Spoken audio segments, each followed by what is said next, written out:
Pada tanggal 19 Ramadan 40 Hijriah atau 27 Januari 661 Masehi, saat sholat di Masjid Agung Kufah, Ali diserang oleh seorang Khawarij bernama Abdurrahman bin Muljam.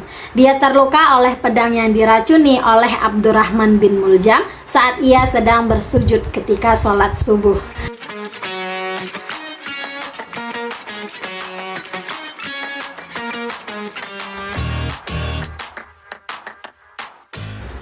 Halo, assalamualaikum. Kembali lagi bersama Ayu Hardianti, dan hari ini kita bakalan bahas Khulafaur Rasyidin yang keempat atau yang terakhir tentang Ali bin Abi Thalib. Jadi selamat menyaksikan ceritanya sampai habis. Ali bin Abi Thalib lahir sekitar tanggal 13 Rajab 23 sebelum Hijriah atau 599 Masehi.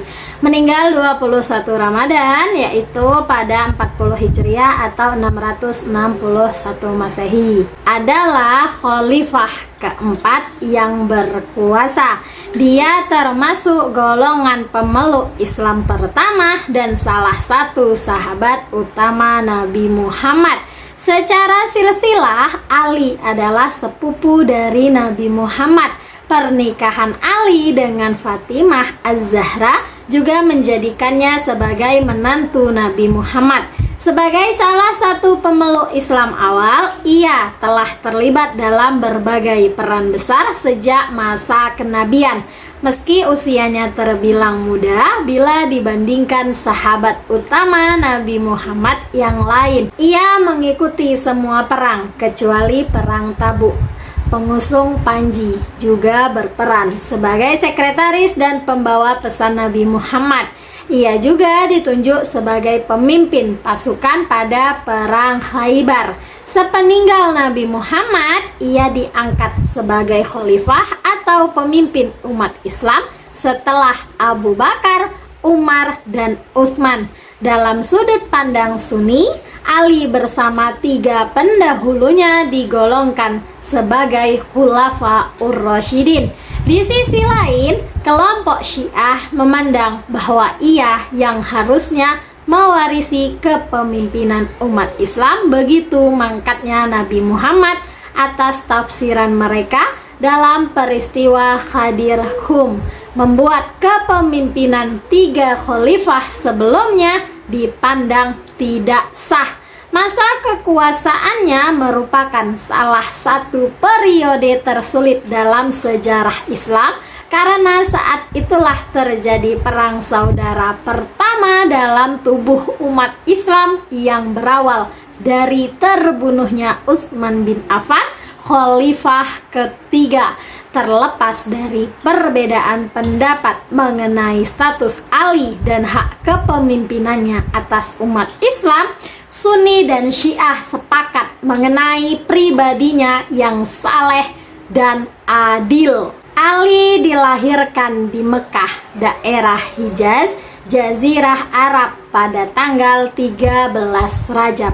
Menurut sejarawan, ia dilahirkan 10 tahun sebelum dimulainya kenabian Nabi Muhammad, sekitar tahun 599 Masehi atau 600 perkiraan. Muslim Syiah percaya bahwa ia dilahirkan di dalam Ka'bah. Usia Ali terhadap Nabi Muhammad masih diperselisihkan hingga kini. Sebagian riwayat menyebut berbeda 25 tahun, ada yang berbeda 27 tahun, ada yang 30 tahun, bahkan 32 tahun. Dia bernama asli Asad bin Abu Thalib. Bapaknya Asad adalah salah seorang paman dari Nabi Muhammad. Asad yang berarti singa adalah harapan keluarga Abu Thalib untuk mempunyai penerus yang dapat menjadi tokoh pemberani dan disegani di antara kalangan Quraisy Mekah. Setelah mengetahui anaknya yang baru lahir diberi nama Asad, ayahnya memanggil dengan Ali yang berarti tinggi atau derajat di sisi Allah. Ali dilahirkan dari ibu yang bernama Fatimah binti Asad di mana Asad merupakan anak dari Hashim, sehingga menjadikan Ali merupakan keturunan Hashim dari sisi bapak dan ibu. Kelahiran Ali bin Abi Thalib banyak memberi hiburan bagi Nabi Muhammad karena dia tidak punya anak laki-laki. Uzur dan fakirnya keluarga Abu Thalib memberi kesempatan bagi Nabi Muhammad bersama istri dia, yaitu Khadijah, untuk mengasuhnya dan menjadikannya putra angkat. Hal ini sekaligus untuk membalas jasa kepada Abu Thalib yang telah mengasuh Nabi Muhammad sejak dia kecil hingga dewasa. Sehingga sedari kecil Ali sudah bersama dengan Nabi Muhammad. Ketika Nabi Muhammad menerima wahyu, riwayat-riwayat lama seperti Ibnu Ishaq menjelaskan Ali adalah lelaki pertama yang mempercayai wahyu tersebut atau orang kedua yang percaya setelah Khadijah, istri Nabi Muhammad sendiri. Pada titik ini Ali berusia sekitar 10 tahun. Pada usia remaja setelah wahyu turun, Ali banyak belajar langsung dari Nabi Muhammad karena sebagai anak asuh berkesempatan selalu dekat dengan Nabi Muhammad. Hal ini berkelanjutan hingga dia menjadi menantu Nabi Muhammad. Hal inilah yang menjadi bukti bagi sebagian kaum sufi bahwa ada pelajaran-pelajaran tertentu, masalah ruhani atau spirituality dalam bahasa Inggris, atau kaum salaf lebih suka menyebut istilah ihsan, atau yang kemudian dikenal dengan istilah tasawuf yang diajarkan Nabi Muhammad khusus kepada dia, tetapi tidak kepada murid-murid atau sahabat-sahabat yang lain. Karena bila ilmu syariah atau hukum-hukum agama Islam baik yang mengatur ibadah maupun kemasyarakatan, semua yang diterima Nabi Muhammad harus disampaikan dan diajarkan kepada umatnya. Sementara masalah ruhani hanya bisa diberikan kepada orang-orang tertentu dengan kapasitas masing-masing. Didikan langsung dari Nabi Muhammad kepada Ali dalam semua aspek ilmu Islam, baik aspek zahir atau eksterior, atau syariah dan batin, atau interior atau tasawuf, menggembleng Ali menjadi seorang pemuda yang sangat cerdas, berani, dan bijak. Ali bersedia tidur di kamar Nabi Muhammad untuk mengelabui orang-orang Quraisy yang akan menggagalkan hijrah Nabi Muhammad. Dia tidur menampakkan kesan Nabi Muhammad yang tidur, sehingga masuk waktu menjelang pagi mereka mengetahui Ali yang tidur. Sudah tertinggal 1 malam perjalanan oleh yang telah meloloskan diri ke Madinah bersama Abu Bakar. Setelah masa hijrah dan tinggal di Madinah, Ali menikah dengan Fatimah Az-Zahra, putri Nabi Muhammad. Ia tidak menikah dengan wanita lain ketika Fatimah masih hidup. Tertulis dalam Tarikh Ibnu Athir. Setelah itu Ali menikah dengan Ummu Banin binti Haram, Laila binti Mas'ud, Asma binti Umais, Sahbah binti Rabia, Umamah binti Abil Ash, Haulah binti Ja'far, Ummu Sa'id binti Urwah, dan Mahabbah binti Imru'ul Qais. Ketika Nabi Muhammad mencari Ali, menantunya, ternyata ia sedang tidur. Bagian atas pakaiannya tersingkap dan debu mengotori punggungnya. Melihat itu, Nabi Muhammad pun lalu duduk dan membersihkan punggungnya sambil berkata, "Duduklah wahai Abu Turab, duduklah." Turab yang berarti debu atau tanah dalam bahasa Arab. Julukan tersebut adalah julukan yang paling disukai oleh Ali. Pertempuran yang diikuti pada masa Nabi Muhammad. Yang pertama, Perang Badar. Beberapa saat setelah menikah, pecahlah Perang Badar, perang pertama dalam sejarah Islam. Di sini Ali betul-betul menjadi pahlawan di samping Hamzah, paman Nabi Muhammad. Banyaknya Quraisy Mekah yang tewas di tangan Ali masih dalam perselisihan. Tetapi semua sepakat dia menjadi bintang lapangan dalam usia yang masih sangat muda, sekitar 25 tahun. Yang kedua, Perang Khandaq. Perang Khandaq juga menjadi saksi nyata keberanian Ali bin Abi Thalib ketika memerangi Ammar bin Abdi Wud. Dengan satu tebasan pedangnya yang bernama Zulfikar, Ammar bin Abdi Wud terbelah menjadi dua bagian. Yang ketiga, Perang Khaybar. Setelah perjanjian Hudaybiyah yang memuat perjanjian perdamaian antara kaum muslimin dengan Yahudi, di kemudian hari Yahudi mengkhianati perjanjian tersebut sehingga pecah perang melawan Yahudi yang bertahan di benteng Khaybar yang sangat kukuh. Biasa disebut dengan Perang Khaybar. Di saat para sahabat tidak mampu membuka benteng Khaybar, Nabi Muhammad mengatakan, "Besok akan aku serahkan bendera kepada seseorang yang mencintai Allah dan Rasul-Nya, serta Allah dan Rasul-Nya pun mencintai dia. Allah akan membukakan dan memenangkan pertempuran ini melalui tangannya." Maka seluruh sahabat pun berangan-angan untuk mendapatkan anugerah kehormatan tersebut.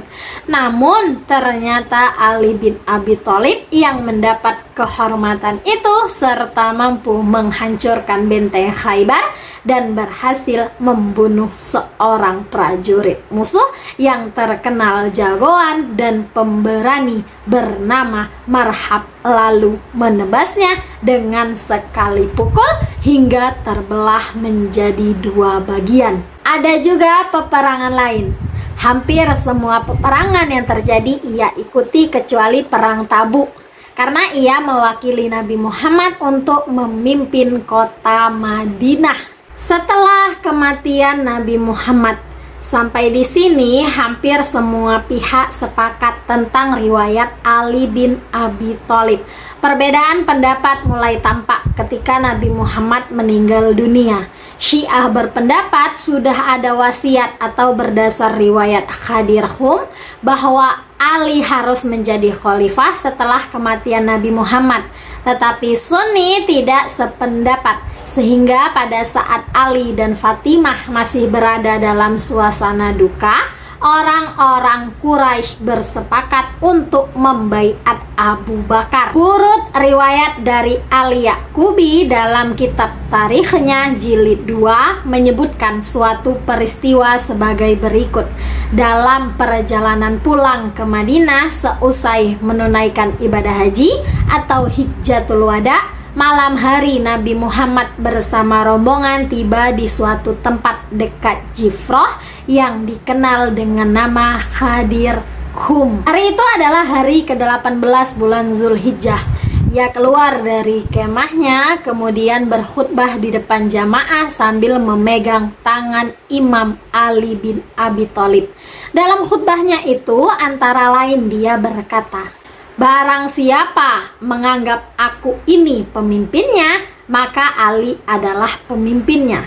Ya Allah, pimpinlah orang yang mengakui kepemimpinannya dan musuhilah orang yang memusuhinya." Pengangkatan Abu Bakar sebagai khalifah tentu tidak disetujui keluarga Nabi Muhammad, Ahlul Bait dan pengikutnya. Beberapa riwayat berbeda pendapat waktu pembaiatan Ali bin Abi Thalib terhadap Abu Bakar sebagai khalifah pengganti Nabi Muhammad. Ada yang meriwayatkan setelah Nabi Muhammad dimakamkan, ada yang beberapa hari setelah itu. Riwayat yang terbanyak adalah Ali membaiat Abu Bakar setelah Fatimah meninggal, yaitu 6 bulan setelah meninggalnya Nabi Muhammad, demi mencegah perpecahan dalam umat. Ada yang menyatakan bahwa Ali belum pantas untuk menyandang jabatan khalifah karena umurnya yang masih muda.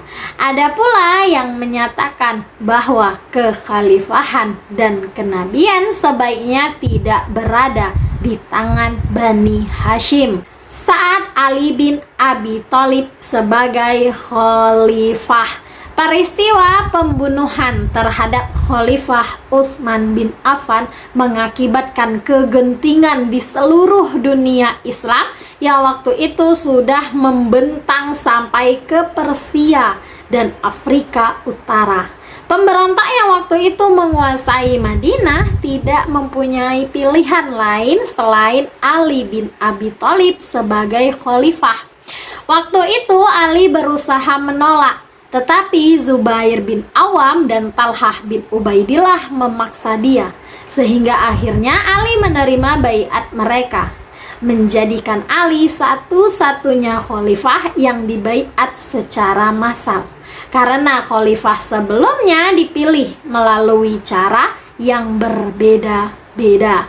Sebagai khalifah keempat yang memerintah selama sekitar 5 tahun, masa pemerintahannya mewarisi kekacauan yang terjadi saat masa pemerintah khalifah sebelumnya, Utsman bin Affan. Untuk pertama kalinya, perang saudara antara umat muslim terjadi saat masa pemerintahannya, pertempuran Basrah.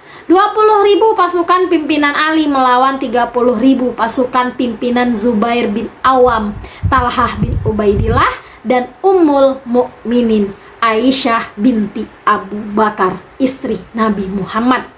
Perang tersebut dimenangkan oleh pihak Ali.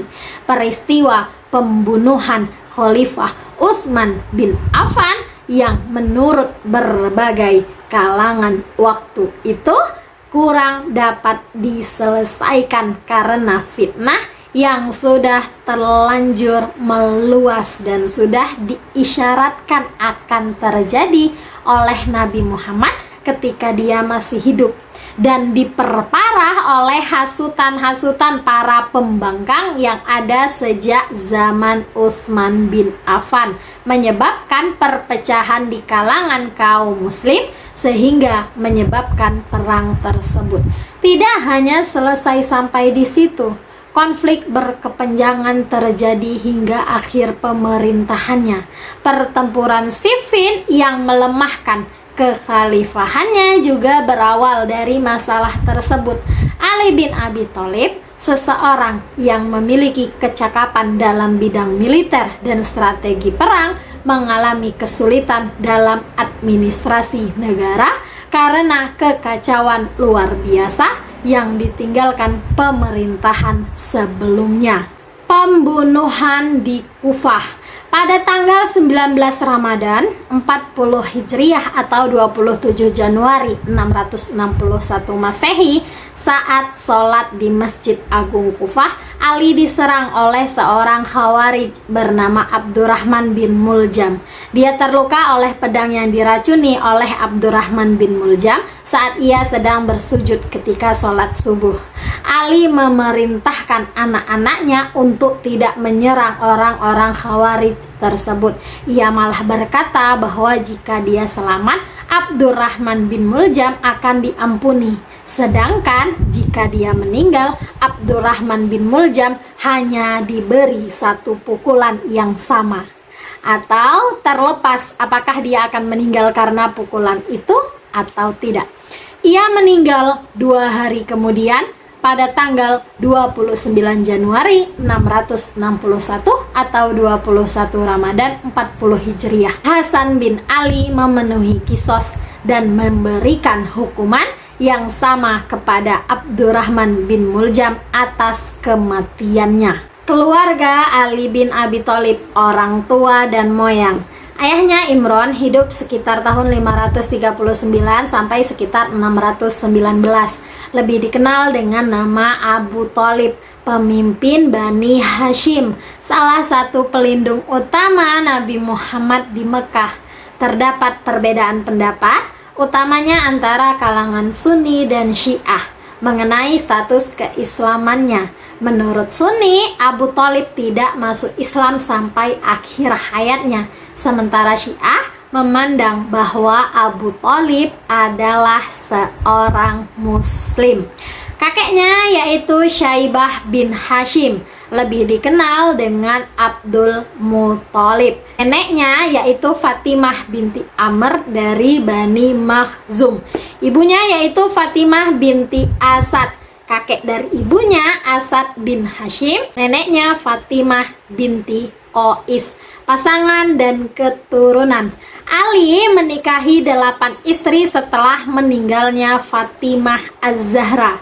Yang pertama yaitu Fatimah, sekitar tahun 615 sampai 632. Putri bungsu Nabi Muhammad dan Khadijah binti Khuwailid. Anaknya yaitu Hasan, hidup sekitar 624 sampai 670. Menjadi khalifah selama 6 atau 7 bulan pada tahun 661. Yang kedua, Husain, hidup pada tahun 625 sampai 680. Menikah dengan Sahr Banu, putri Yazdegerd III, Kaisar Sasaniyah terakhir, terbunuh dalam pertempuran Karbala. Yang ketiga, Zainab, hidup pada tahun 626 sampai 681. Menikah dengan sepupunya Abdullah bin Ja'far bin Abu Thalib. Yang keempat, Zainab As-Sughra, Zainab kecil, juga dikenal dengan Ummu Kulthum, menikah dengan Umar bin Khattab. Mahar untuk pernikahannya sebesar 40.000 dirham, dan mereka hidup sebagai suami istri pada tahun 638.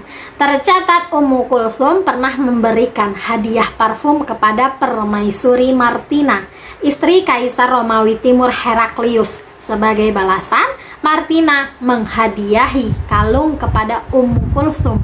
Namun Umar yang percaya bahwa istrinya tak seharusnya ikut campur dalam urusan kenegaraan, akhirnya menyerahkan kalung tersebut ke dalam perbendaharaan negara.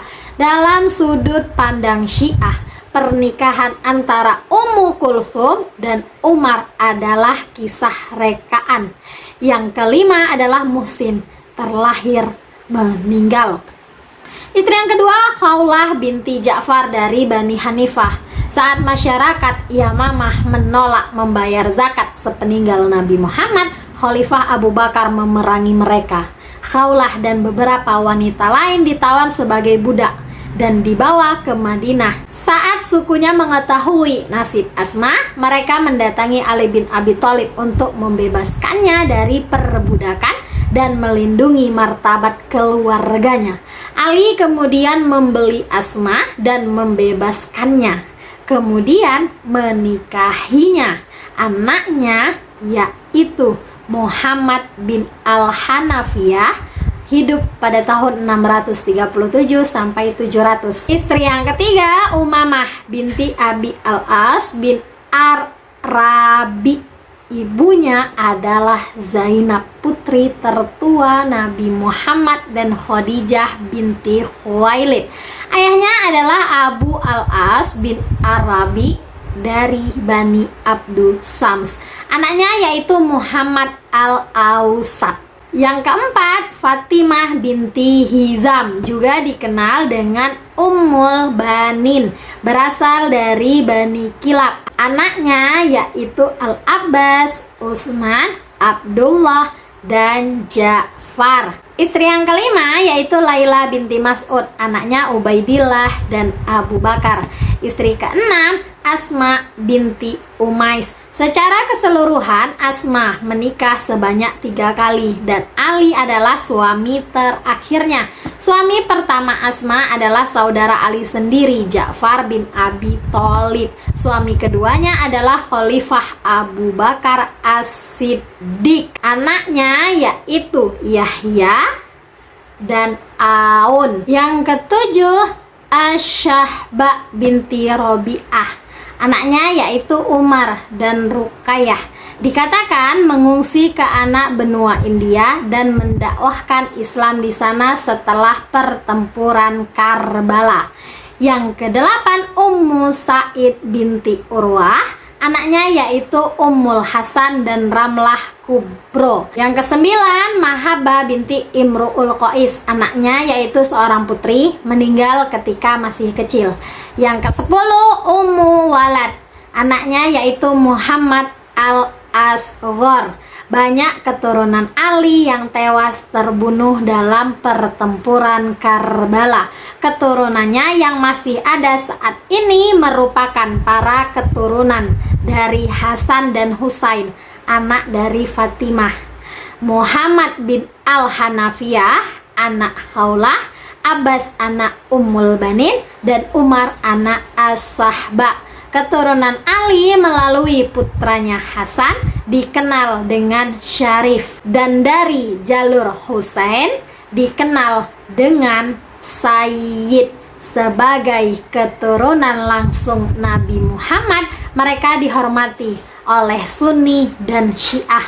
Keturunan Ali secara keseluruhan dari para istrinya dikenal sebutan dengan Alawiyin atau Alawiyah. Selesai sudah cerita kita hari ini. Itulah cerita singkat tentang kisah Ali bin Abi Thalib yang Ayu dapat sumbernya dari Wikipedia. Jadi mohon maaf jika ada kesalahan dalam penyebutan nama, gelar, tempat, dan lain sebagainya. Sesungguhnya kesalahan datang dari Ayu sendiri dan kebenaran hanya milik Allah Subhanahu wa Ta'ala. Sampai jumpa lagi di episode selanjutnya. Wassalamualaikum warahmatullahi wabarakatuh. Dadah.